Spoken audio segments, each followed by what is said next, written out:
Okay, what's up, everybody? Face Off Sports Network. We're back with Ernie and also our boy Kev. And we're going to be doing a rookie draft, 12 rounds, no super flex, just 12 rounds. 12 teams. Sorry. 12 rounds. I ain't signed up for 12 rounds. I ain't got that kind of time. Well, yeah. Calm down. I'd fall asleep. Calm down. You're new to the show, but I know you want to make your presence felt, but just calm down over there, all right? But I like the energy. Anyway, 4 rounds. I'm used to long rounds anyway. These 4-round rookie drafts. What the hell is that anyway? But anyway, 4 rounds, 12 teams, PPR, no super flex, just one quarterback. We're going to get started in a minute. We got some people. I believe the room is completely filled up. But you guys see it below, Face Off Sports Network. Make sure you guys are liking, subscribing to the show. We got 2 guys in here that are Dynasty fiends between Ernie and Kev. Kev's done like 97 rookie drafts, he said. His name is RJ Harvey. And I know if you guys watched the other night when me and Ernie were doing the best ball draft, Ernie was loving him some RJ Harvey too. So I don't have a full opinion on RJ Harvey. I haven't completed my full process. He certainly looks good. He's in a good situation. But these guys are in absolute love with him. So we'll be talking about all these guys very, very shortly. So, Kev, welcome to the show, man. Me and you go way back. Madden leagues back in what, like 2005? When did we start? We started in 06. 06, right. And we played in those leagues for what, like 10 years? Oh, it was shorter than that. Maybe 8 years. It was more like 5-6 years. 5-6 years, yeah. And then we played. I used to bust your ass all the time. Yeah. I was about to say, who's the better Madden player? I used to bust his ass though. No, I didn't gonna lie to you. He did not bust my ass. You know what? I used to bust his ass. He used to rage quit on me because he used to come out. He used to play the blimp view and have all 95 route running receivers. And then I figured out his system a couple of times and he rage quit on me because I was fucking busting him up. But we were kind of even. He was good. And so in the beginning, I think I was a little bit better than him, but then he got just as good, if not better than me. And yeah, we had some great games. It was a lot of fun, man.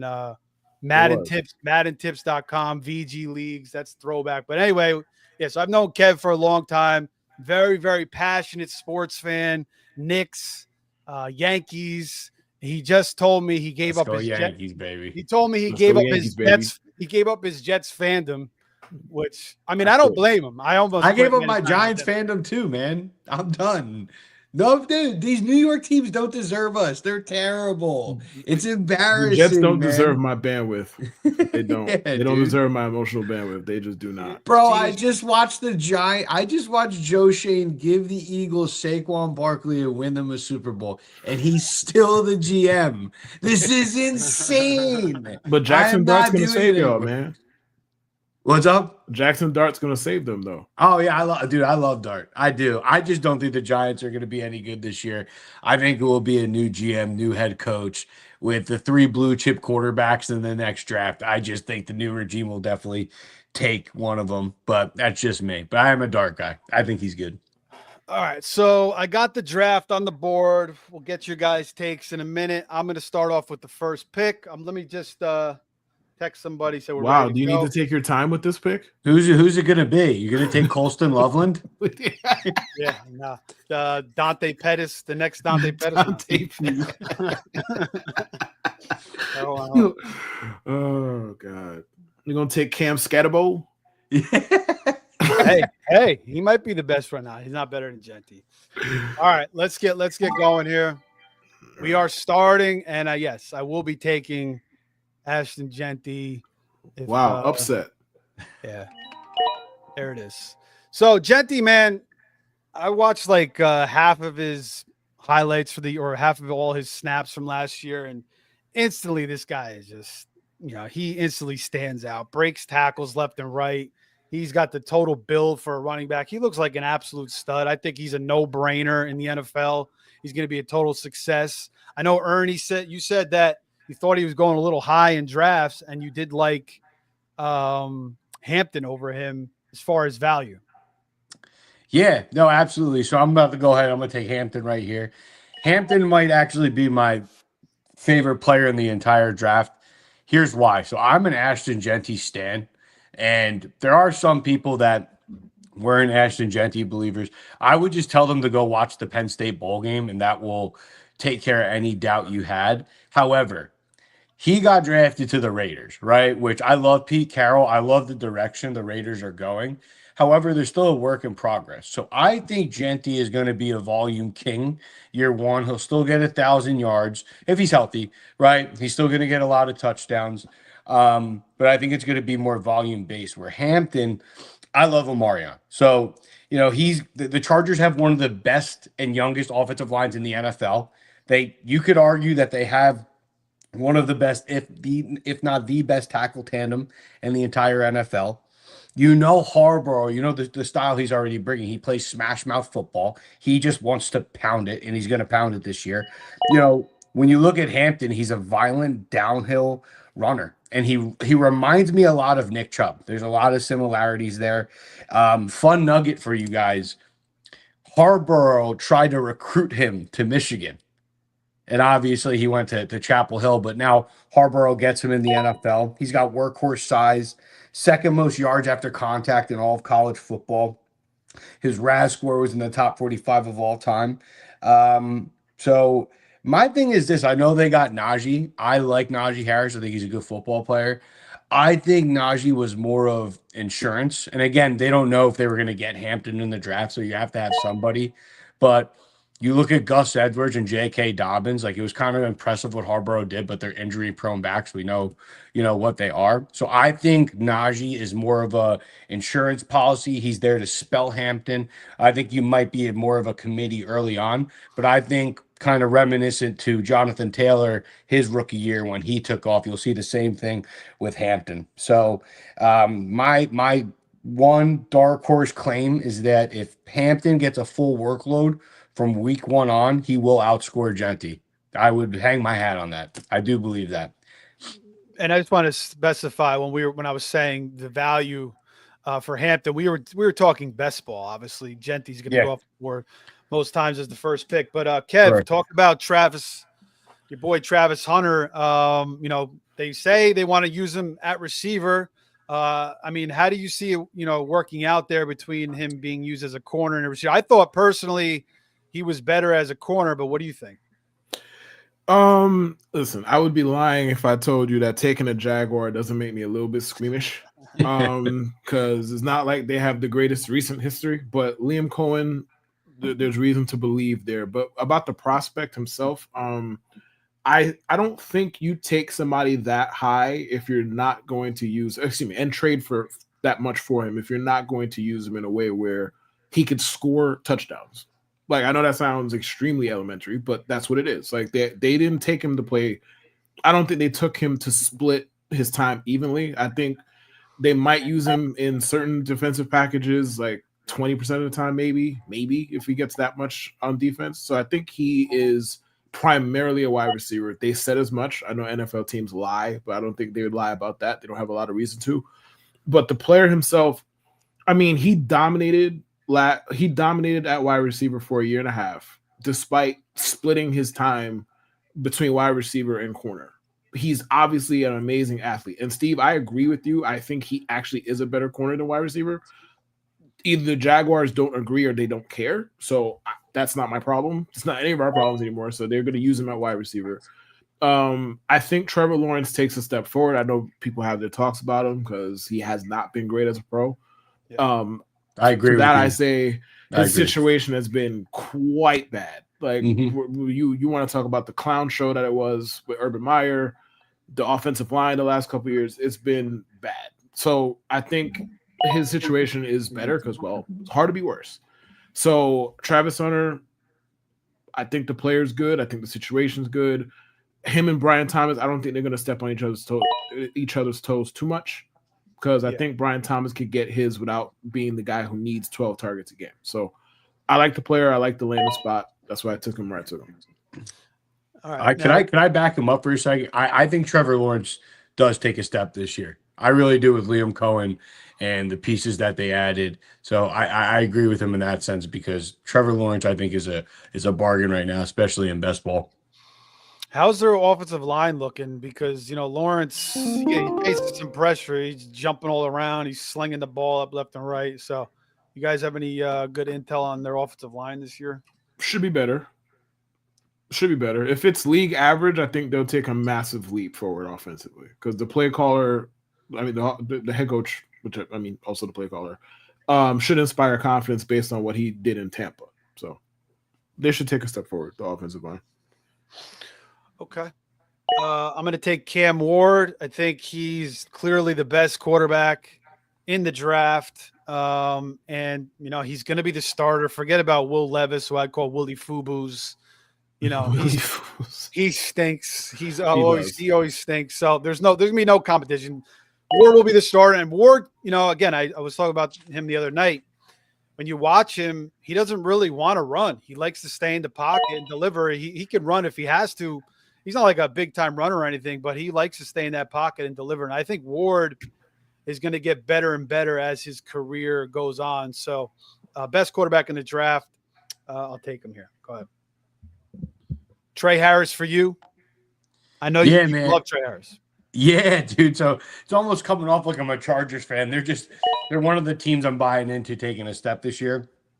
So Trey Harris is one of my favorite receivers in the draft, and I couldn't have asked for a better landing spot. So he goes to the Chargers. They finally land their ex receivers. Obviously, the Quentin Johnston project didn't pan out. But when it comes to Trey Harris, the numbers speak for themselves. He was number one in yards per route run at 5.2 in all of college football. He was number one in receiving yards per game, which was 128. He averaged 17.2 yards per reception, and he was 70% success rate versus press and man. So those are very impressive numbers.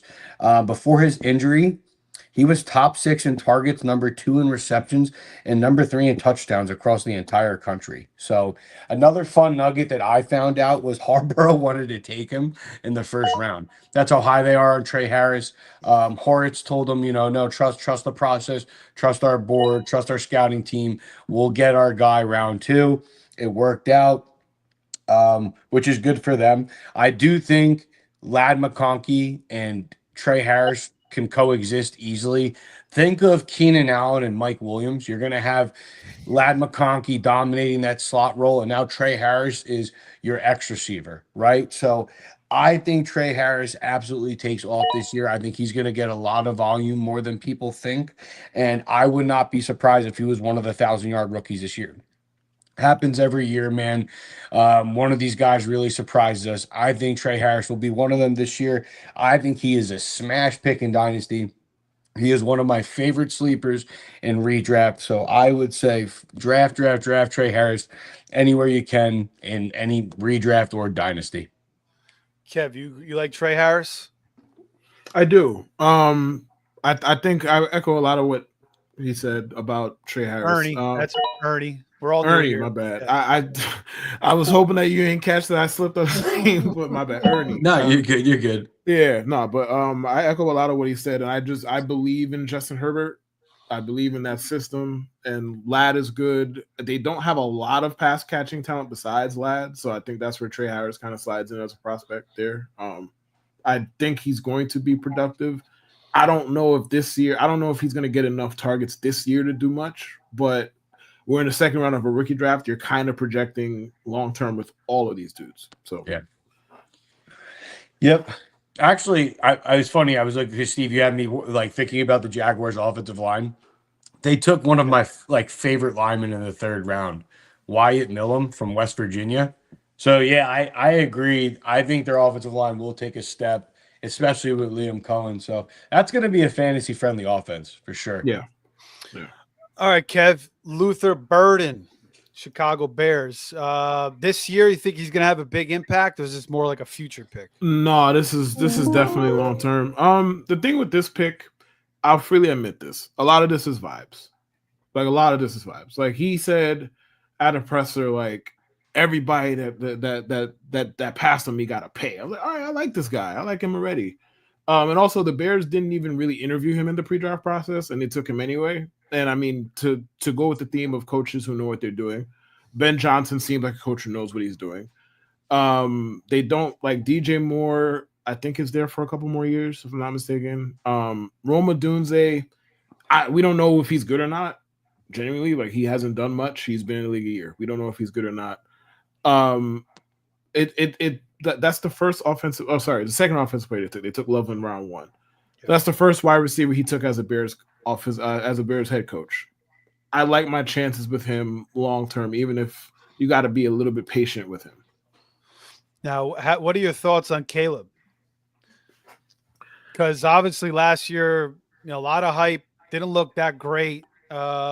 Struggled supposedly in OTAs already. Obviously you don't take much out of that, but he's definitely got to play a lot better this year. So, do you have any worries about Caleb, or you think he's definitely a sure thing?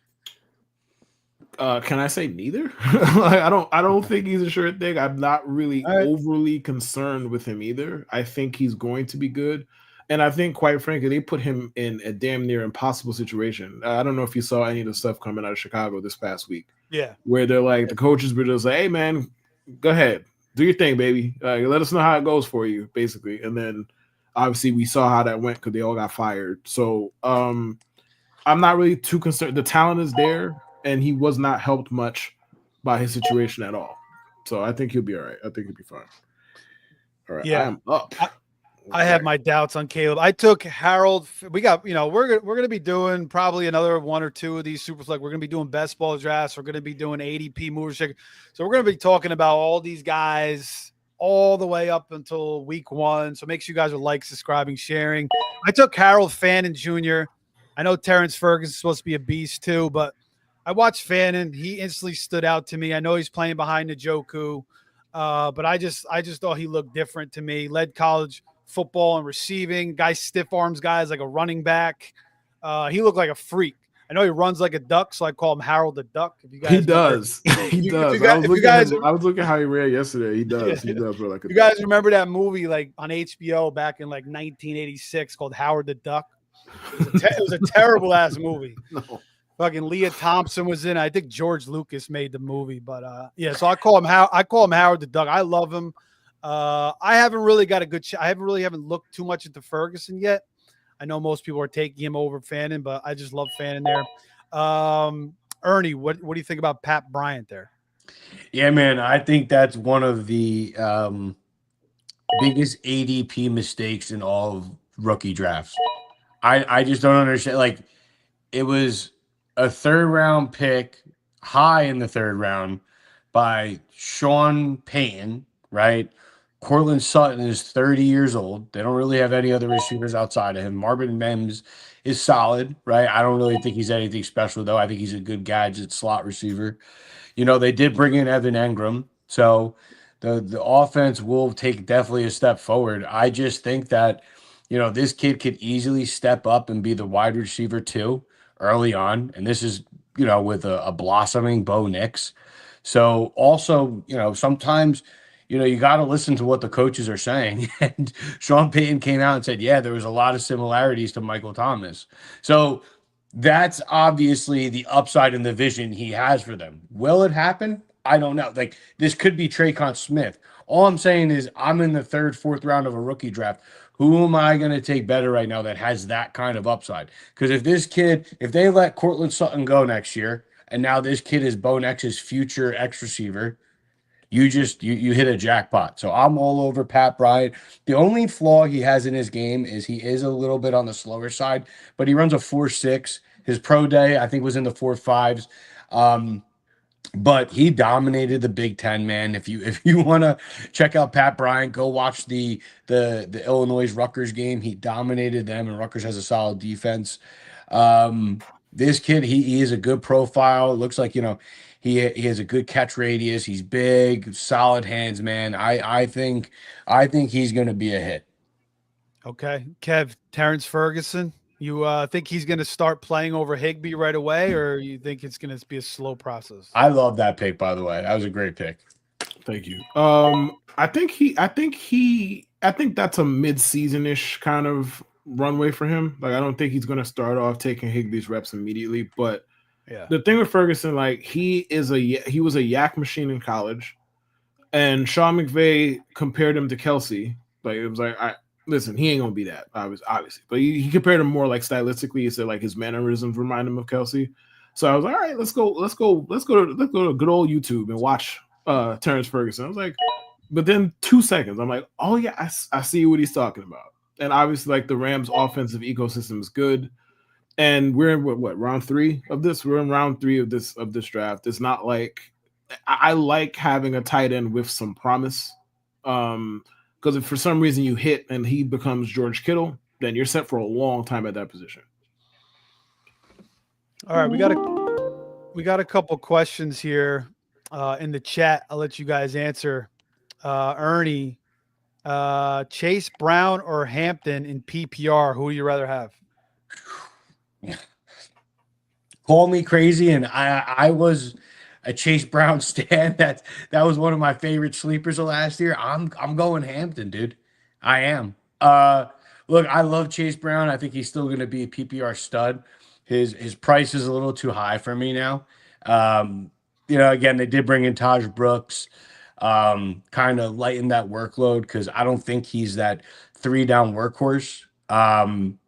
But yeah, I think the upside of Hampton just outweighs what I'm getting with Chase. So I'm going to go Hampton for sure. All right. And he says, sorry, dude in the middle. Sorry, I'm new. Well, welcome to the show, Quincy. Drop us a like and a subscribe. You have Hampton with potential top 5 running back upside. Then who are you drafting Hampton over? I would say top 10. I think he's a lot for top 5 is a stretch as a rookie. That's if like the stars align, he comes out, he's getting a full 3-down workload, then maybe he could, flirt with top 5. But I think top 10 is more of a realistic goal. And again, it depends on the board and who's there. But if you're talking about backs like, I don't know, throw me some names out there. Who are running backs that go after like around Hampton? I'm not even sure. Like that sounds like Chase Brown range, no? Yeah, I would take him over Chase Brown. Let me see if I can pull up a list. I'll pull it up. Damn you, Steve. Yeah, Damn I took Jarquez. Hampton's going. going. You took. Dang, wait. Oh, my thing's glitching. You took Jarquez? No. Yeah. That's my boy. James Conner, Montgomery, Henderson, Caleb Johnson, Walker, Kamara. Walker and Kamara kind of go right before Hampton. And then after you got Montgomery, Henderson, Caleb Johnson, Pollard, Aaron Jones, Pacheco, Judkins. I'd probably take Hampton over all of those dudes outside of Kamara. You guys are not concerned about Najee at all, huh? I am, but like I would take Omarion's problems over everybody else's problems. Like, because I don't think Najee's going to be a threat for that long. Like, I think it'll take like a month. But like the Chargers are also going to run the fucking air out of the ball. So yeah, well, that's true. Yeah, so I think there will be plenty of opportunities. But I think Najee is a threat for like 4 weeks, and then like the runway clears. Do you think the talent is going to be so evident that Hampton's just going to take over at some point?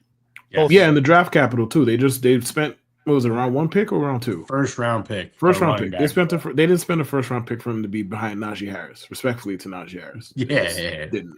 All right. Yeah, I mean, like I said, I'm still in my early process. You guys are a little bit more seasoned on the rookies. I'm not the biggest dynasty guy. My process comes later, so I will take a double look at Hampton. But my initial analysis is I think Najee's going to be at least a 50-50 this year. So we'll see. All right, so yeah, I did take Hunter. Ernie, you're up, by the way.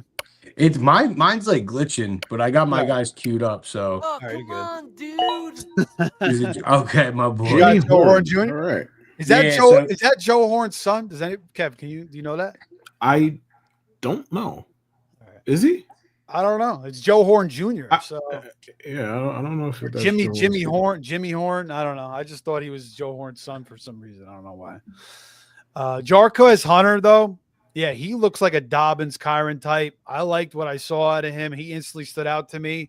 Kyron's been great there. He's been very, very solid. But I feel like, McVay has a history of kind of being wishy-washy with his running backs. And maybe Kyron, does he though? Yeah, because like a couple of years ago, remember like the Darrell Henderson thing?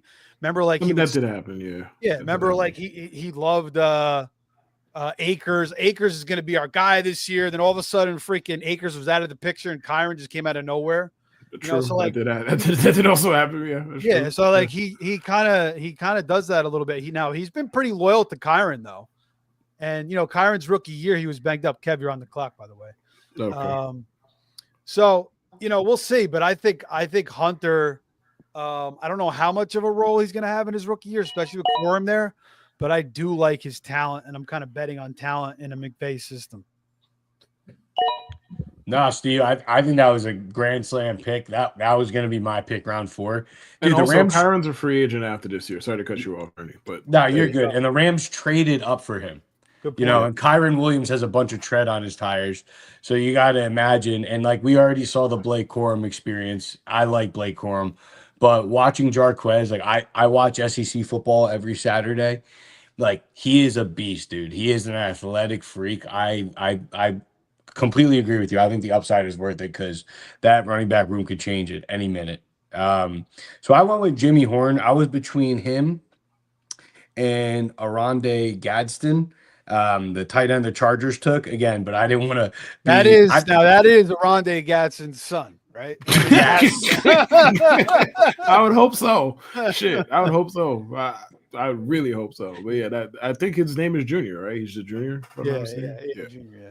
But yeah, no, I like him. I think the Chargers traded up for him in the 5th round. I think there's no tight end there, but I went with Jimmy Horn. So I'm a Jimmy Horn stan. So I thought the Colorado wide receivers outside of Travis Hunter were very underrated. Like LeJontay Wester, I think he's a good prospect too. But there was always something about Jimmy Horn. Now he goes to a Carolina team where they have some vets, like they have Thielen, they have Renfro, right? And these guys are slot receivers. But Jimmy Horn's young.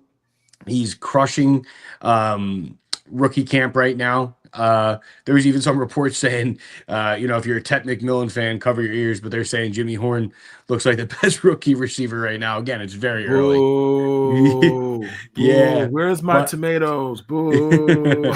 but yeah, no, Jimmy Horn, I think could be something out of the slot. I don't know if he's going to be better than Tet, but I think he could be PPR value in if he does win that slot role early on. Again, it depends on if he wins the role, if he's starting, right? But there is a lot of upside there. They got like 97 guys there now. They got Jalen Coker. They still got Thielen, right?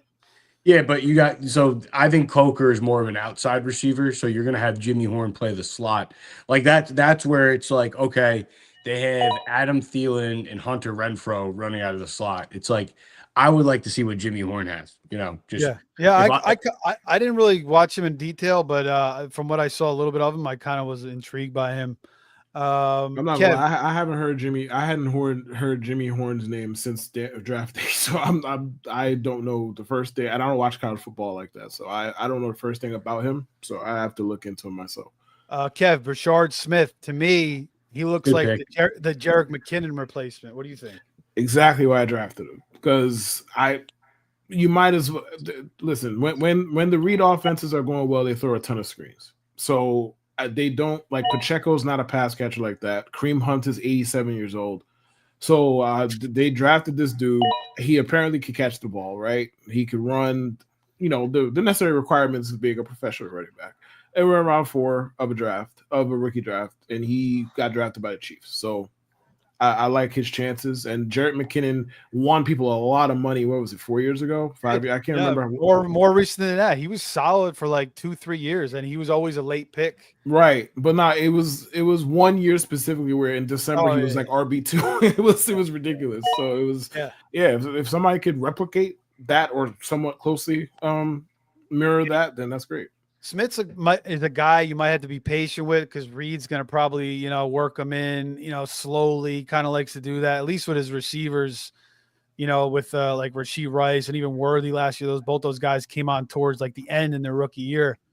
But I mean, he was a receiver at Miami. He's a pretty good runner. He's kind of feisty. So I like that pick. By the way, Aaron brings it up. RB15 on underdog for Hampton. James Cook is 14. Tyson Carter's got a question: Burrow or Jamar at 5? 5 in of what? a super flex. Oh, Burrow. I gotta go with Joey B too. I gotta go with Burrow. I gotta go with Joey B. And also, like, you're benefiting off of Chase anyway, so you might as well just take the guy who's throwing him the ball. Yeah, yeah, and like as tempting as Lamar is, I feel like there's a higher risk of injury just because he's a running quarterback, so you have to kind of weigh that. But it's close, man, because Lamar is such a stud. But I think I gotta lean Burrow. They just re-signed Higgins, man, like they're loaded. Yeah. Yeah, and at that point, Allen and Jackson are gone, so maybe even Hurts. So yeah, he's probably one of the last top quarterbacks to go. So, Long live the tush push. Yeah. Gonna keep going. I love it, man. I shouldn't have got banned. Why would they ban It's that? so Dude, stupid. just draft defensive linemen that could stop it. It's really not that or hard. just run it yourself. Yeah, that's what I was it. saying. Like, So you can't run it? Not everybody has a quarterback who squats 8 million pounds. I understand that too, but run it yourself. It's not that complicated.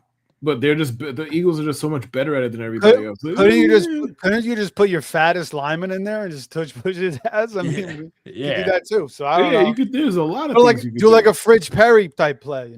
Like you had teams all of last year putting in like tight ends at under center to sneak. The Ravens did it a ton with I mean, I think it's kind of whack how you get like two guys pushing them from behind, but I do kind of agree, like, come up with a way to stop it or just do it yourself. I kind of see both sides of it. I feel the same way. Like, it's not fun to watch. I understand this. Like, I'm not pretending like it is, but it's a simple play to I just don't think it's that different than a quarterback sneak. I don't. Like, yeah, he's pushing him forward, Look, I watched Tom Brady run quarterback sneaks for 25 years, and that man got an auto 2 yards every single time. And we ain't say nothing about banning no quarterback sneak because, it's not skill or whatever other bullshit reason they came up with. Also, if they just told us, like, hey, man, we're salty, we just don't like it because we can't do it, I respect that so much more than their reason that they're giving. So much more. The proxy reason. Yeah. It's so stupid. Player safety. Sean McDermott said that after running quarterback on it like 6 times in the AFC title game. You notice how the real alpha coaches were the ones that were against banning it. Dan Campbell, Vrabel, Harbaugh, right? And then you have all the betas were the ones that were like, oh, you should ban it because somebody's going to get hurt. Bro, it's the National Football League. That's a terrible argument. We can't say somebody's going to get hurt. It's so bad. It's football. So somebody can't get hurt on a quarterback. That's probably what made them lose the freaking vote by saying that. Then Kelsey came in and said, I never got hurt in that play, and that basically just debunked the whole shit. So yeah. I mean, what? So Tampa Bay is the only team that knows how to draft a defensive line. Like, I don't know, man. It's annoying to me. It's just like, all right, like it should make you want to like build a team that can stop it, But it's incredibly soft. I want to get your takes on some more of these rookies. We'll start with RJ Harvey. He went 5th in this draft to Tyler.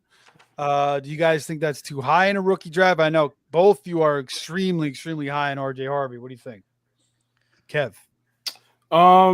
That's a little high even for me. But I took him in one of my drafts at 1.7, so I can't exactly sit here and act like. Yeah, I mean, and at that point, you're not gonna be able to get him. So if you love him, listen, rookie drafts more than damn near anything else. Like, if you have a guy, just take the guy, bro. I don't like. Yeah. Listen, it might be overpaying, but it's your only chance to get the dude. Yep. Like, unless obviously trades happen, but you can't really bank on. I'm gonna trade up to 1.8 or whatever it would take to get Harvey at that point, but. It's a little high. Would I do it? Depends. I think him and Trevion, I think you could argue in either direction. But the thing is with Henderson, like, I feel like his volume is fairly certain. Like, I don't think they like Ramondre very much, hence why they drafted Henderson in the first place. Yeah. They revamped the offensive line.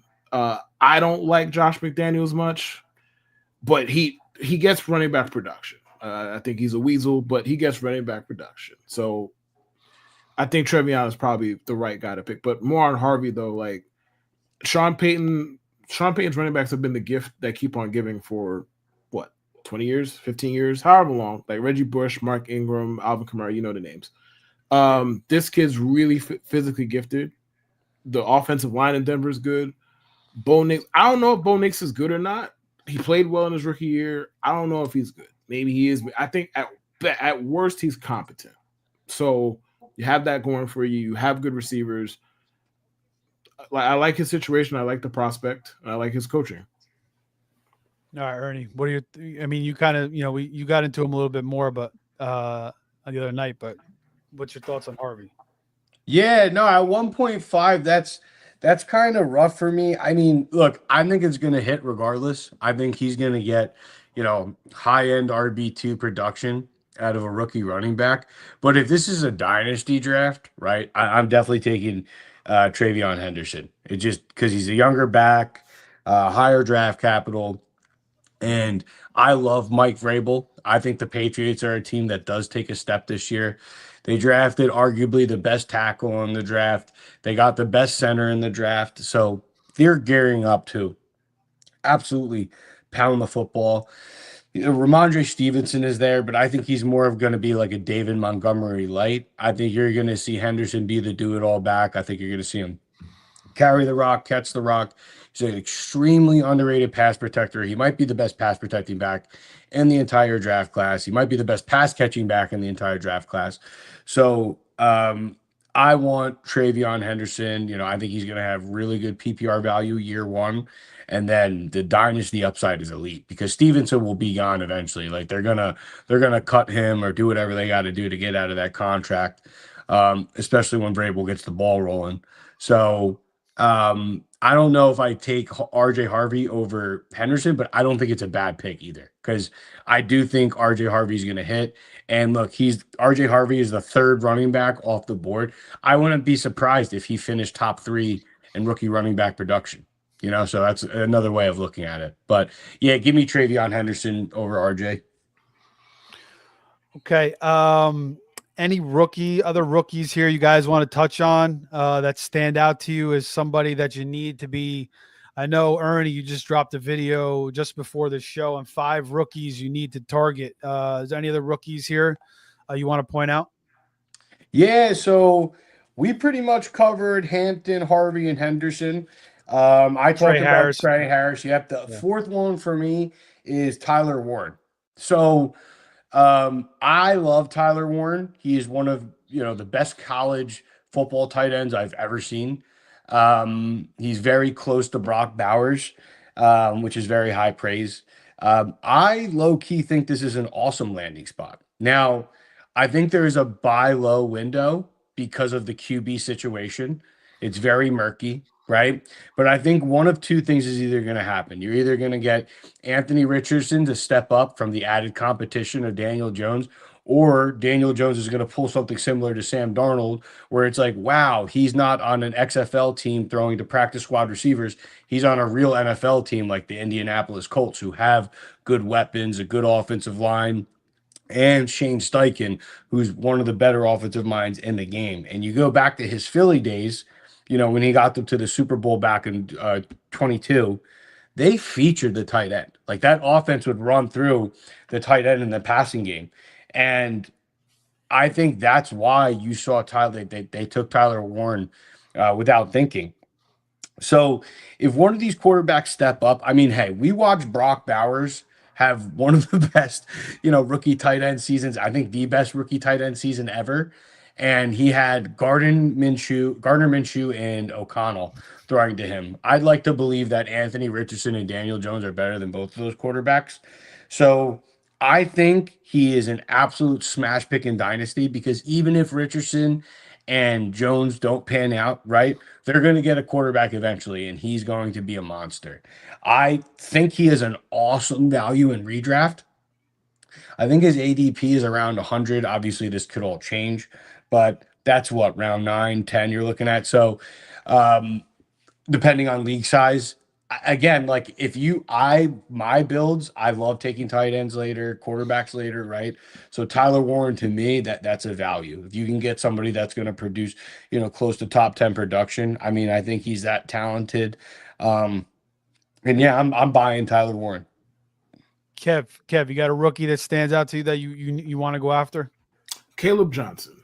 So I think it's being understated right now just how much the Steelers lost as far as touch amount with Najee departing, because Najee had 300 touches last year. Now, I get part of that was Jalen Warren was in and out of the lineup. He was hurt. He was banged up. I get it. I don't expect Caleb Johnson to get 300 touches. Now, Arthur Smith is the OC, and we have no idea who the Steelers quarterback is. I know Aaron Rodgers and them have been flirting for whatever, like 3 months now. I get it. But for now, we don't know who the quarterback is. Let's assume that Rodgers is the quarterback. The Steelers offense should be functional. Obviously, Rodgers is not what he once was, but it wouldn't be surprising if they were like the 13th best offense in football. They're going to run the football. He is the best runner on that team, and he is a natural wide zone runner. And that's what Arthur Smith runs. Like, they went out of their way to take him. Like, if you look at some of the people who know more about this stuff than me, who he favorably compared to as prospects, and it was James Conner, like Le'Veon Bell, it was dudes the Steelers drafted in yesteryear. So I think he's a good fit. Like RJ, I don't think there's that big a difference between him and Harvey. I think Harvey is more exciting because he is a better athlete. I think production-wise, I think you're looking at something similar for both of them. So I like targeting him at the end of round 1, sometimes even towards the middle-ish, like 7 or 8, depending on what your roster build is. You think? I think Harvey's the sexier pick, but I agree with you. I think they're both neck and neck because he's like the Steelers are another team. Like, they're going to pound the ball, or they're going to at least try to. And I like Jalen Warren. I feel like is a good back to have on the roster. He's good depth. He's like a good, Robin to your Batman. But I think Caleb's going to come in there and, with his vision, that was displayed in college where, there wasn't a lot of holes for him to run through. And, he's a big running back and they still couldn't stop him. And they stacked the boxes, I think 80% of the time or something crazy, like a crazy amount. Their offense was horrible. Yeah, like dude. Iowa, they scored like 10 points a game or something like that. I just remember the over-unders in their game were always like in the 30s or some shit. Yeah. And it's like, but they still, that's like one of the things that kind of drew me to Caleb Johnson was these teams still couldn't stop him, Steve. So it's like, what's going to happen when he has a good, and the Steelers have been building their offensive line low key. Like Troy Fountain, they took from Washington last year. He missed the entire year. He's coming back. So it's like getting a first round pick on your offensive line. So yeah, I'm in on Caleb. I just think RJ Harvey is the sexier pick because Sean Payton, round 2 capital. There's a lot to love with RJ, especially PPR. Where Caleb's like, he's gonna grind it out, run through you. Well, yeah. I mean, he could potentially be playing with Mason Rudolph or Will Howard and Arthur Smith offense. So I mean, how good is it? How good is it going to be for fantasy? I think Rodgers is coming. I think Rodgers will. Does that move the needle too? I don't know. Over Mason Rudolph, yes. It does, but I'm saying is like how much more excited are we about Caleb Johnson? I just don't understand how the Steelers. You guys think he's better than Najee as a prospect when they first came in? That's tough because I thought Najee was overrated personally. As a prospect, I mean, I don't think Najee should have been going round 1. I think that's crazy. But he was solid at Alabama. He was a good prospect. I think he was just overpriced. I mean, dude, like it's tough because there is a lot to like about Caleb. Like there is some untapped upside there we haven't seen yet. Like we haven't seen this kid in an offense where they're not stacking the box and they're just, trying to, slow him down. So, Iowa's offense was 3 yards in a cloud of dust. See, like when I watched Caleb, I wasn't like overly thrilled with him, but you make a good point. Like the Iowa offense was so brutal. So you could just stack the box against him. But I'm trying not to get this rookie fever because like the rookie fever could burn a big ass hole. Nah, man. Bro, Listen, get that listen. rookie Nah, fever, man. dude. listen. Get that Nah, stuff. you Listen. gotta let it consume you, man. No. Yeah. Let me tell you why I won't let it consume me, because it's consumed me before and burned a fucking hole in my ass. When I took Kevin Jones, when I spent like $50 on Kevin Jones out of Virginia Tech, and he was an absolute Kevin Jones. Remember him? Kevin Jones, and what was the other freaking running back that came out of You Virginia mean Tech? Kevin White? No, this is like 2000. I think I remember years what back year. I don't know if that was his name. This but I is remember like what back year 2008, 2007. This is a long ass time ago. Yeah, But Kevin White burns some people too, though. the receiver, yeah. I mean, a Kevin White lot of burns these shit out of rookies people. come in and they don't do shit. So, but yeah, I think you guys are making some good points. It's still early. We'll see what happens at camp. And Caleb Johnson definitely got an NFL type body. I know Greg Cosell loves him, and he's been watching film, for the last 40 years or whatever it is. So, sitting in his basement there in South Jersey for NFL films. All right, we got the guys you like. Is there one guy, Kev, that you're staying away from in these rookie drafts? Staying away from That you think is just going to be a bust in the NFL? Or you just think the situation sucks and you just don't want him? I know this is a weak ass answer, but no, there's nobody I'm actively staying away. Milroe, you think Milroe is going to be a good quarterback, or for fantasy purposes with his leg? I got a spicy one. Go ahead. I'm staying away from Loveland. Okay. I Dante Pettis. I could be wrong.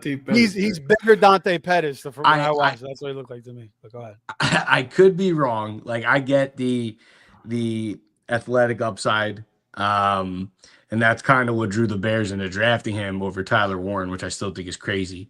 But he's very injury prone, right? So we don't know how good of a blocker he is. We don't know if he can block. And the Bears, man, like, it's just, they're a very interesting, weird team. They made all these investments to the offensive line, which is a good thing, right? But then you have Roma Dunes, DJ Moore, Luther Burden, right? So it's like, we don't even know which one of these are Caleb's guy. Could it be Colston? Sure. I just don't think it's going to be. I think they just overthought that pick. I think they were trying to get cute. And they should have took Tyler Warren, who I think is the better tight end, right? But also, it's just like, I'm not buying into, oh, this kid's gonna be Sam Laporta. I don't believe that. I actually could see Luther Burden like taking off because he's playing. Like, if he wins the slot role, then that's interesting, because we know Ben Johnson feeds the slot, right? Where Sam Laporta, like, okay, he had a great rookie season. He's a good football player. Nobody's denying that. But look at his drop-off last year, and he still had Ben Johnson. So I don't like Loveland. Too many mouths to feed. There's a very real world where he's the fourth on the pecking order, third at best, So I am definitely staying away. Yeah, I mean, it is a little crowded there. With DJ Moore and Burden and Roma Dunze. And then you still got Cole Kmet in the mix too. So I do have one that I'm a little bit hesitant about, and I realize that some of my reasoning is not rational at all. But I'll say it. Matthew Golden. That's his first name, right, Matthew? Yeah, I wanted to ask you guys about him, because it seems like the fantasy community is kind of split. Even the scouts, are kind of split on him. Yep. Go ahead, Kevin. Yeah, I think he's a good enough prospect. My thing is with the Packers. The Packers don't strike me, and they haven't struck me for years, as a team that's going to like heavily feature one guy. It's kind of like a committee approach to passing the ball. And Homeboy's number is 22. I'm not convinced a wide receiver with the number 22 is going to succeed. That's no aura. Sorry, bro. 22 for a wide receiver. That's so lame. Like 9, 8, 6, 12, and 22. Like, he's not. I want no parts of it. Well, that was like freaking, what's his name on the Falcons last year? number 34. He reminded me of Ray Buchanan. Remember Ray Buchanan Oh in the man, corner? I know the player you're talking about. Who the hell was it? Ray McLeod? Ray McLeod, yeah. Yeah. Fucking number 34. I'm like, what the hell? Like, no, bro. This guy looks no. like Ray Buchanan out there. But No. Golden, I mean, yeah, I agree. Like, I like Golden. I think he's solid. He's got sure hands. He's a good route runner, but you still got Dobbs. You still got Wicks. You still got Jaden Reed. And I do think they got to trade one of them, right? Yeah, I don't know. Nah, they'll keep him. Watson's not going to be coming back for a while. Oh, yeah, that's true. That's true. So, Towards ACL. But then you got Jacobs, and they want to run the football a lot. So I agree. Like, is Golden really going to give you, like, wide receiver? Is he going to be the number one guy there? I don't know. You know, maybe in a couple of years, but I don't think. And even then, if he is, and they keep the same coach and the same quarterback, like, what is his ceiling? Not to be a party pooper, guys, but I'm on the I like Matt Golden, but only reason is because we like him too. I think we're just more talking to the situation. Yeah, go ahead. No. I mean, yeah, I think he's going to be the number. I'm not scared of Doobs. I know what Doobs is Doobs. Dobbs, whatever. Yeah, how the hell you say his name? Scooby. Well, yeah. Scooby Dooby. You know, I'm not afraid of him. I've seen what he is. Christian Watson can't stay healthy, and Jaden Reed is their slot wide receiver. Matthew Golden was the best, probably separator in the entire draft. I do think the Packers are lacking, an alpha wide receiver. And I think Golden steps up from day one and is the best receiver in that room. Now, again, I'm more worried about Jordan Love because, that's where it's like I feel like Jordan Love is good at distributing it to everybody. Yeah, right. He doesn't really have a number one guy. Yeah, but maybe that's because he's never had a true number one yet. Like we saw spurts with Christian Watson. You got Tucker Kraft in there too, who's a good player. Yeah, I love Tucker Kraft. That's a good shout out. Yeah. But I'm in on Matt Golden. I do think he will be the future one. His upside, like that's the thing. How high is he going to go? Because if he comes out and he gets a monster target share, we're all going to hate ourselves, right? But I think safely that he is the best receiver they have. Yeah, I mean, I think he could be definitely. I mean, because like you said, Dobbs is good, but he's not like a big time receiver. He's more like a 3 or like a very low end 2. Wicks is they run him on clear out routes a lot. Dobbs, like he's kind of they sacrifice him basically. They're just like, all right, man, we want you to clear out space for everybody else. That's kind of how they use Dobbs. Plus, he had his issues last year. He had that weird thing where he missed a couple games. And I don't know what was going on there. Yeah, and Dontavian Wicks does everything well except catch. Yeah, he can't catch the ball, but he is a good route runner too. He's kind of crap. And then Reed, really good. Yeah, Reed was being overdrafted last year because everybody just kind of expected him to be the guy, and it didn't really happen. It was kind of like a mix up of all the guys.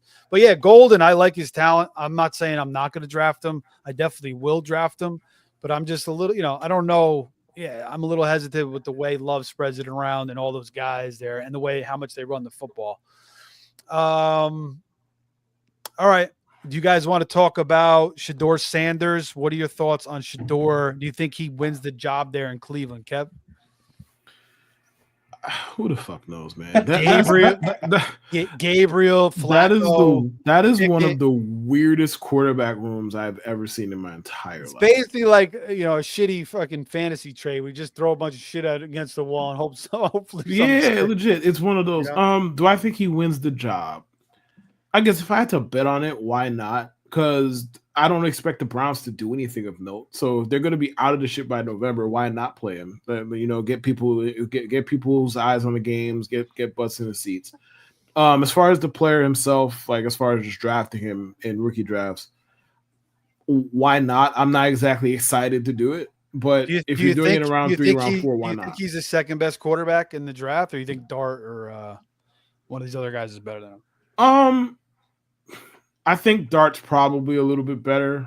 I think when we started taking homeboy from the Saints over him, it's like, what are we doing, guys? Like Tyler Shuck, is that his name? Is that how you pronounce it? Tyler Show, yeah. Yeah, I don't. Or Shuck, yeah. Show. They say Shuck. I was like, all right.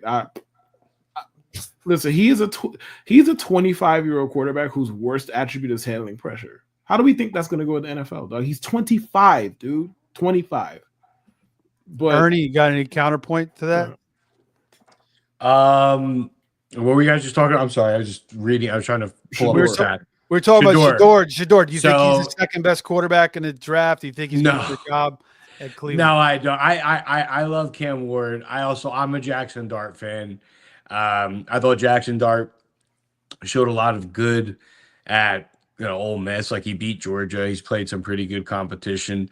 Shador, I think Shador fell for a reason. Again, I think that probably has a lot to do with the attitude problems more than anything. Because like taking Tyler Shuck over Shador is kind of crazy. Shuck, bro. I just think the Saints are obviously tanking. Their offensive coordinator is Nussmeier's father. So they're probably just I didn't know that. yeah. So they're gonna draft Garrett Nussmeier. That's my guess. And then the other two quarterbacks, Aller and Archie, are going to the Jets and Giants. But that's a conversation for another day.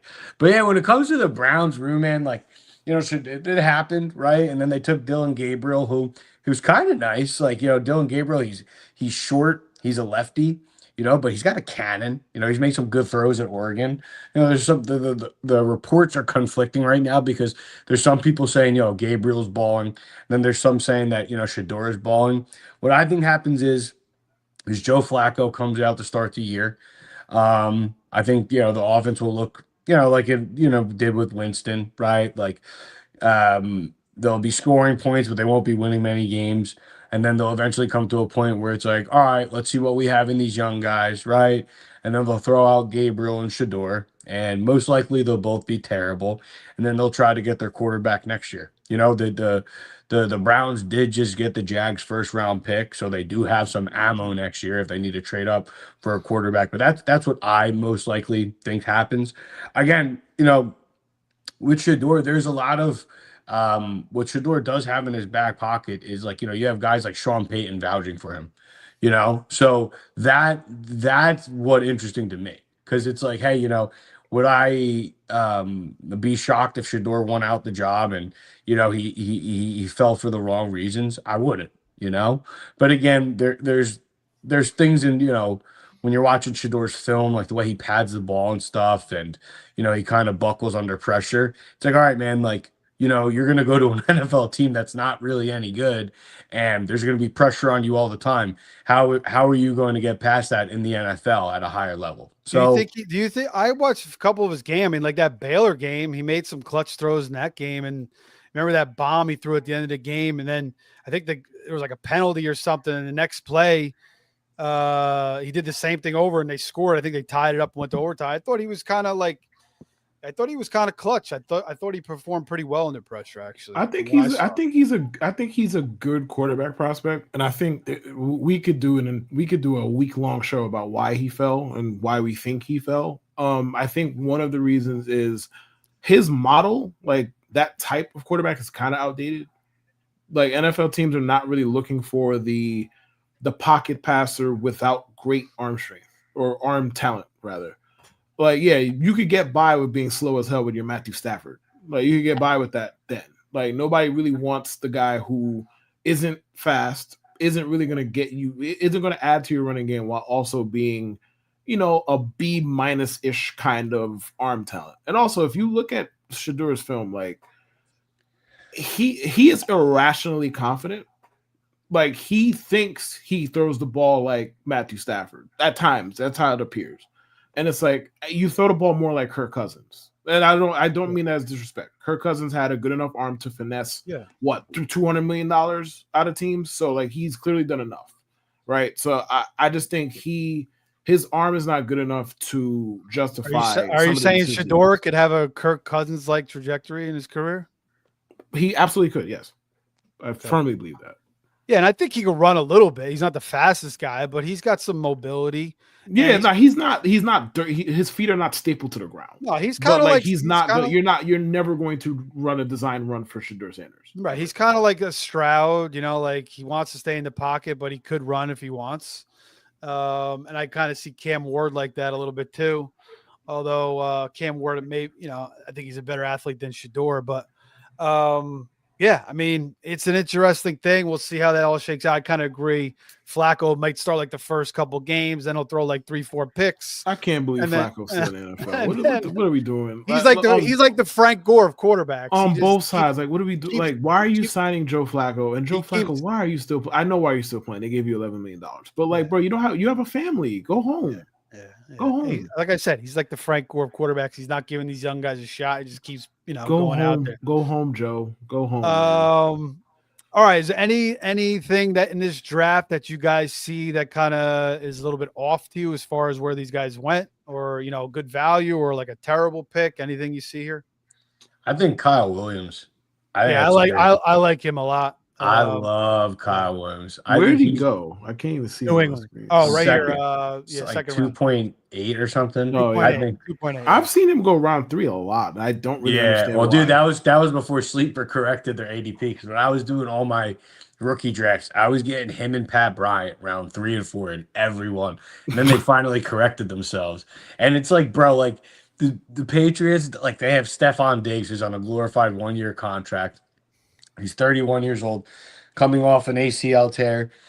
And then they have nobody else. And this kid, he's a stud. He's one of the best separators in the class. Like, he burned Travis Hunter. There's a lot to like about Kyle Williams. Do I think he'll be the number 1 receiver in the Patriots by the end of this year? He could be. Like, that's the upside you're gambling on, right? And at worst case scenario, say Stephon Diggs is still nice, right? And he's, the go-to X. Well, Kyle Williams is going to play the slot. So he's still going to be a value in PPR because Drake May, I love Drake May. I'm big on the Patriots. I think they will take a step forward this year. I think Drake May is legit. And you go back to Drake May's Chapel Hill days, he threw to the slot so often, dude. He loved throwing to Josh Downs. So I could see Kyle Williams absolutely thriving. Yeah. He's one of my favorite picks in fantasy football. Once you get to that, back half of round 2, you start to get to round 3. I've taken him as early as like in the middle of the second round, because I don't like him over like a Jalen Noel or something like that. Yeah. I think he's better than Jalen Noel, don't you?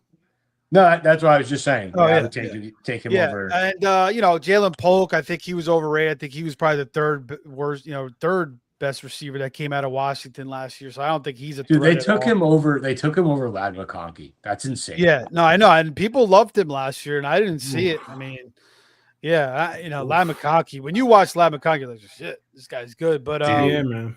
Couple quick ones, I'm just going to comment on a couple of guys. You give me your quick thoughts and we'll get out of here. Actually, we got a comment up here from Paul.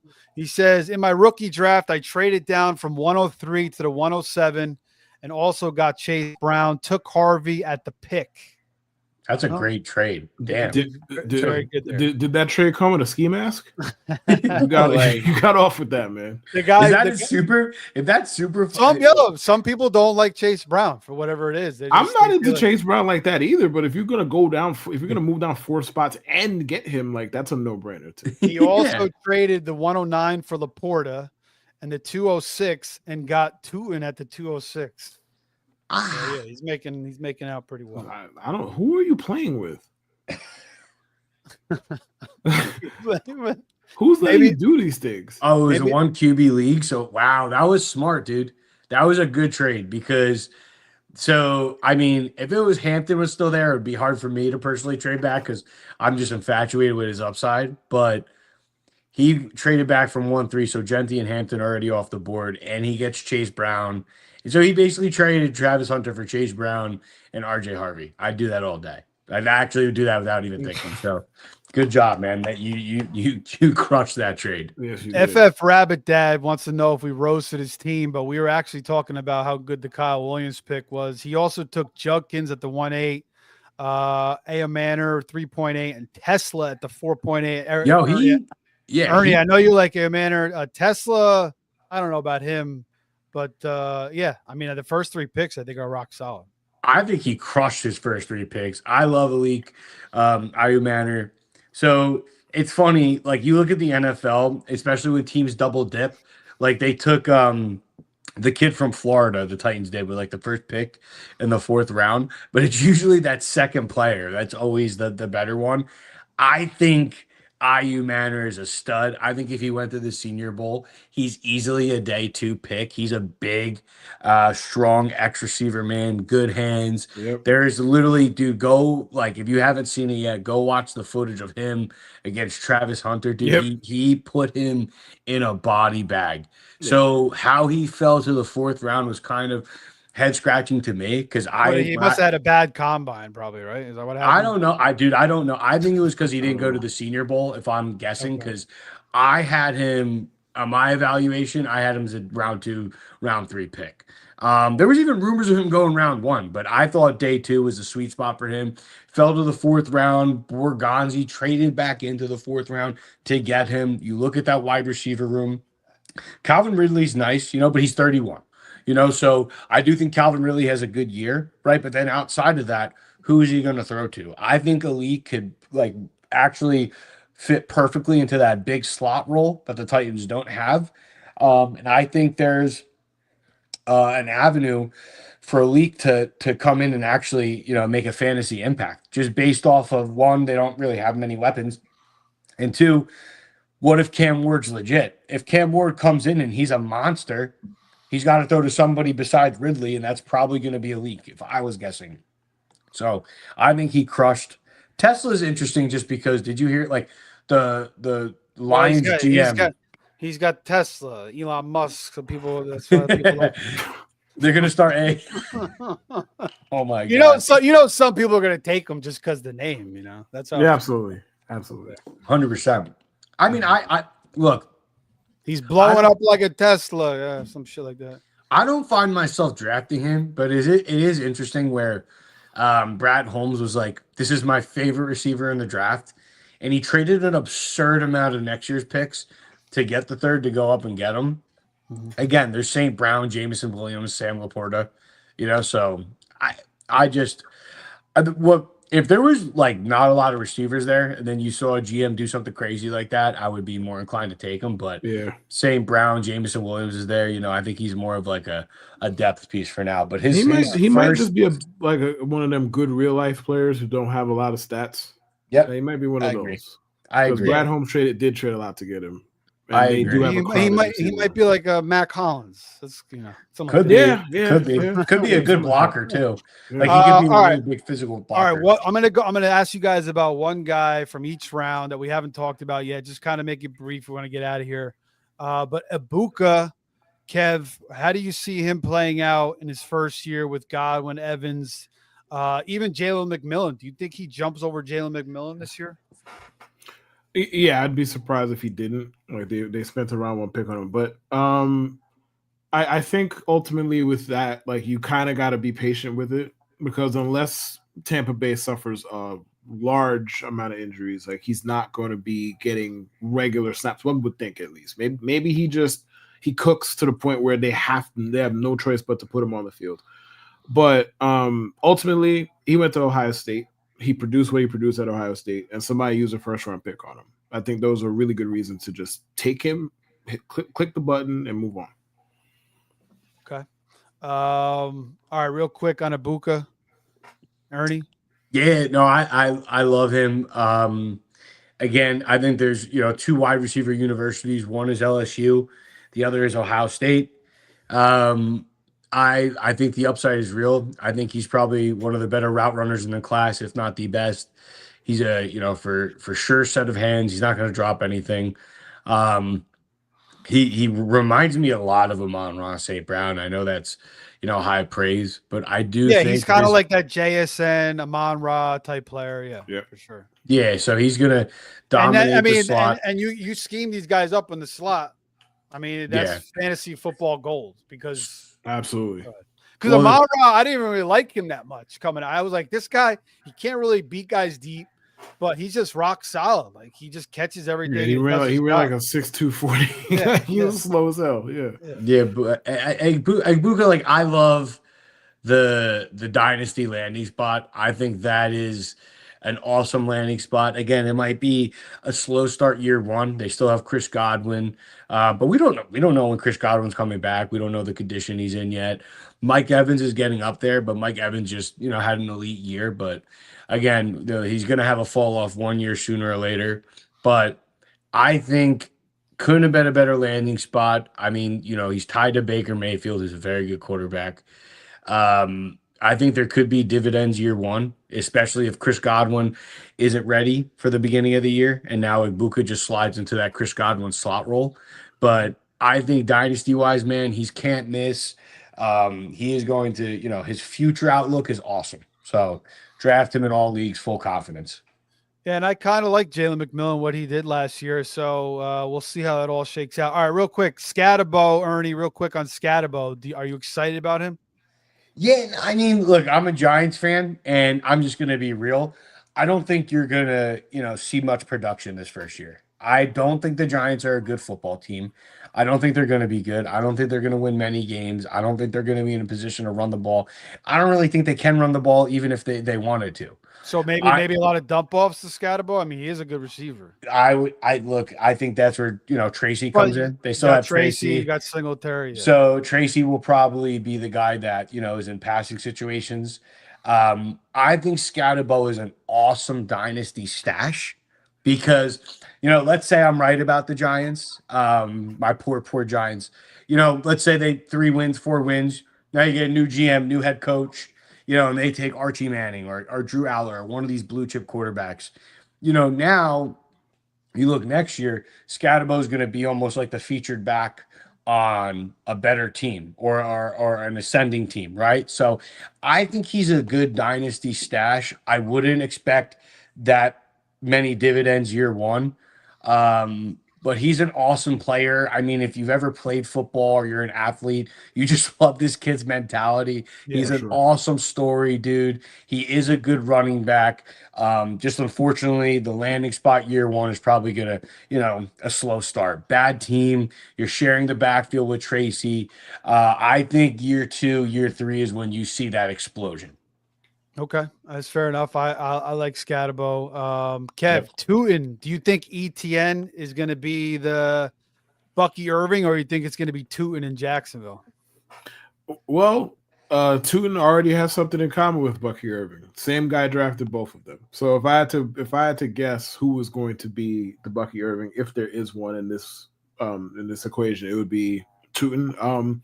ETN, I don't think ETN is going to go quietly into the night either. Like I think he's going to have a few weeks, maybe a couple months of just solid production. But again, they did go out of their way to draft this dude. And neither of those guys, who's the other back in Jacksonville? I'm forgetting the name. Tank Bigsby. Sorry, Tank Bigsby. Tank Bigsby. Neither one of those guys was particularly good last year. And again, you have a new regime, a new one of the better offensive minds in the sport, and he handpicked the guy. So I love Tootin. Tootin's probably my favorite round 2 pick in rookie drafts at this point. Dude, I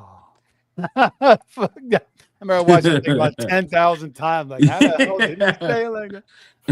Oh my Duval. Oh my god. So corny, bro. Jacksonville. Wait, what did he say? Jacksonville. People. Duval. Oh my god. The secondhand embarrassment was wild with that one, man. I agree with Kev here on Tootin. I'm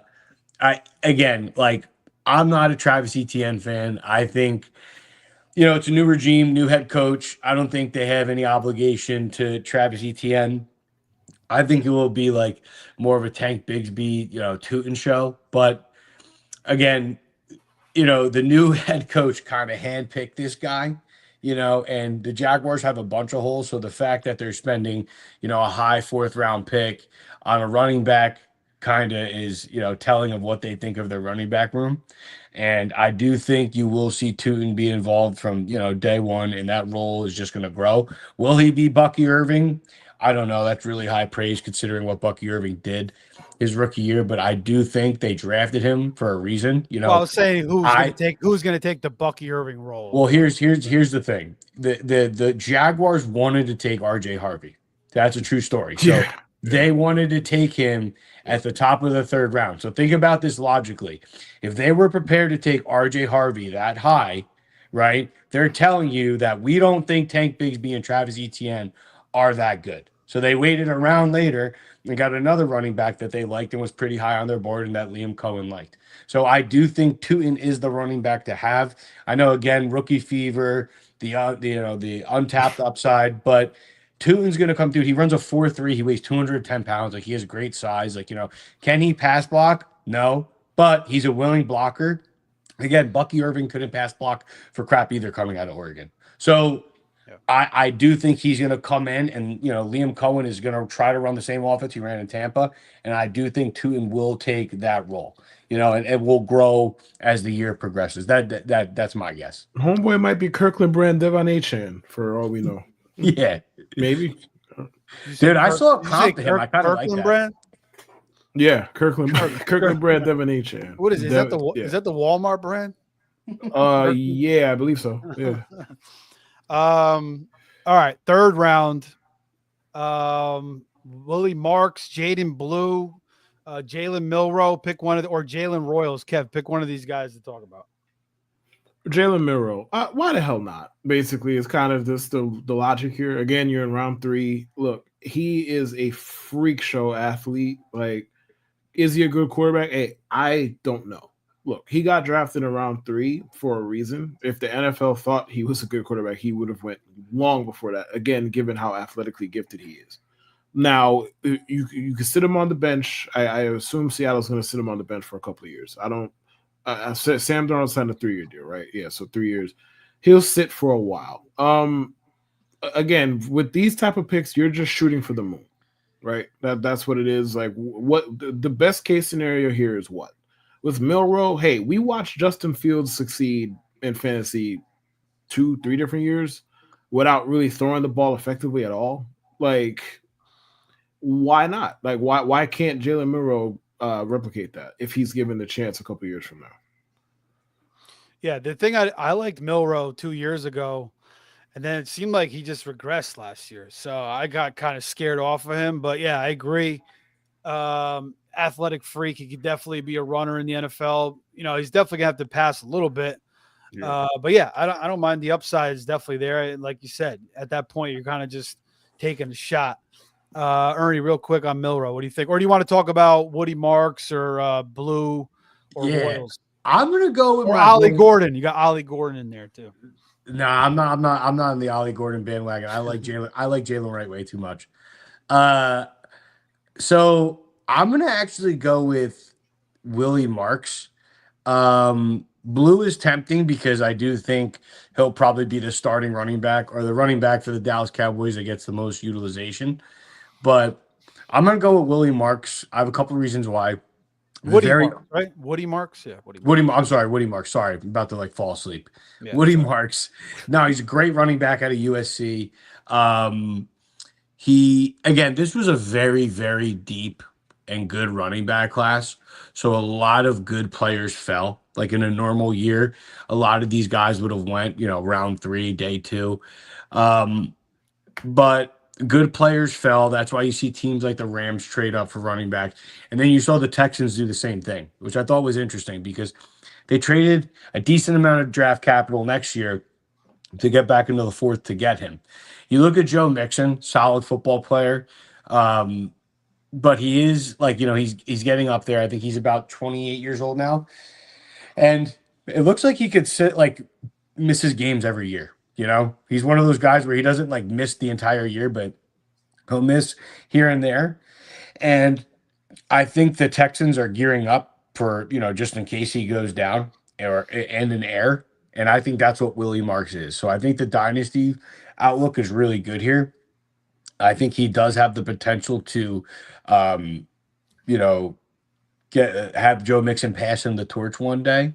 But again, if Joe Mixon were to go down, which is, the odds are increasing with the age and his already injury history, Willie Marks should come in and now, you have a starting running back on the Houston Texans. So I like Woody Marks a lot.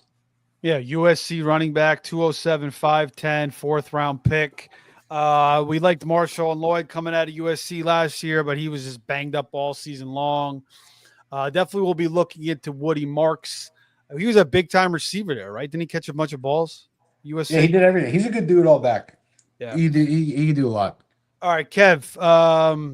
The last round, we got Horton from Seattle, Jordan James, San Francisco, Damian Martinez, Trevor Etienne, Taj Brooks, Restrepo, Gatson, or your boy Tyler Shaw or Shog, whatever his name is. Go ahead. I'm definitely not going to be the one to talk about Tyler Shuck this evening. Well, I tell you one thing, he should be able to beat out freaking Spencer Rattler because Spencer Rattler is terrible. But go ahead. I mean, I don't think that's as cut and dry as you seem to think. He should be. I mean, if he can't, then he definitely stinks because Spencer Rattler's not good. See, I could get with that one. Like he might stink, but what's the San Francisco back's first name? Jordan James. Jordan from James. Oregon. Yeah. Jordan James. Look, I'm not going to pretend like I have any deep analysis on Jordan James. I do not. Christian McCaffrey is like 29, is he not? He just came off a year where he just came off a year where he missed what, like 12 games, 13 games, however many games. He's gonna be 29. Yeah, and June 7th. So and we all know, running back in running back years what 29 really means, right? So the second and third, unless you're Derrick Henry or Latavius or Latavius Murray or Frank Gore. Latavius Murray. Wow, I did not think we were going to hear a Latavius Murray sighting on the show this evening, but but the second and third string running backs on the Niners managed to make an impact every single season. It doesn't matter how it happens. Like somebody missed a game, here comes who was the last year? Jordan Mason. Here he comes running for 140 yards. Second and third string running backs on the Niners making an impact every single year without fail. And you're in round 4 of a rookie draft. If you get 2 good weeks out of this dude, at any point, like you won. For a round 4 pick, you get 2 good weeks out of him, you won. So just the depth chart pretty much is the reason to take that dude, in my opinion. They still have Garendo. Garendo was pretty good, so you have to leap Garendo. But good point. I mean, it went all the way down to Mason. And Garendo was a little bit banged up himself last year, so yeah. And I mean, Garendo was the third string back last year. He had a solid month, right? Right, he was good. Exactly. All right. Anybody in that last round there, Ernie, that you want to talk about? Yeah, Arandi Gadsden. So I like this pick. I think in terms of 4th round, Kev hit it on the head. You're shooting for the moon, right? And I'm looking for players, kind of like, where the team invested in them and the avenue. Do they have an avenue to playing time, right? Are they going to be behind guys, or is it a job where they don't really have competition there? And that's why I love Gadsden. So the Chargers traded up in the 5th round to get him. They don't have a tight end at all. And Jim Harbaugh already said to this kid, he's like, we have a plan for you from day one, So I thought he was one of the more underrated, receiving tight ends in the entire draft. He kind of carried that Syracuse offense, I felt. And he's a really good player, man. Again, I think Justin Herbert is one of the more underrated quarterbacks in the NFL. I think this offense is going to take the next step. So give me Gadsden just because there's a shot at him being a starting tight end, as a 4th round rookie, so if you're in TE premium leagues, like this is a no brainer to me, because again, will he probably suck and be nothing? Sure. But if he's a starter or he's George Kittle and you took him in the 4th round, you feel like a king. So that's my pick in round 4. Okay. Yeah. I like Rashard Smith there. We talked about him already, and Jarquez Hunter.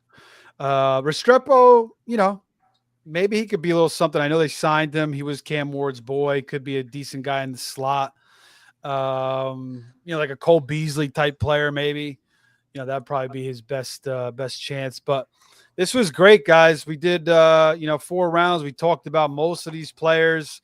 A lot of good knowledge dropped by both of you. We will be back again for a couple more of these before the dynasty year ends. I guess, when do most dynasty drafts end? I guess like the end of June, or I guess people go soon. Sooner than you Yeah. think. Yeah. Right, Like right. right Even around the corner, basically. end of All the June, yeah. degenerates do them all year. Don't let them Right. fool Yeah. you. But That's that's true. true. Yeah, That's true. that's true. For the most part, people will run them up all to the end of the year. But, you know, we're going to get into best ball season and soon redraft season. So we'll start shifting to that a little bit. But, yeah, a couple more of these. We got some more rookies to talk about. But, yeah, guys, thanks. You can follow Kev at KLU24 on Twitter. You can follow me at Fantasy Savvy.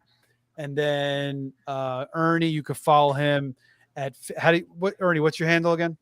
It's Fantasy Anani, but you can just find me Fantasy Football Anonymous. Fantasy Football Anonymous. Yeah, he's got the picture of what's the name of that movie? It's Star Wars. That's Darth Sidious. Oh, that's what it was. I thought it was the other movie with the guy. I don't know, with the guy with the hat. I don't know. I can't even freaking remember what the hell it was. But anyway, good show, boys. That was Yes, fun. sir. Make sure you guys are liking, subscribing to the show.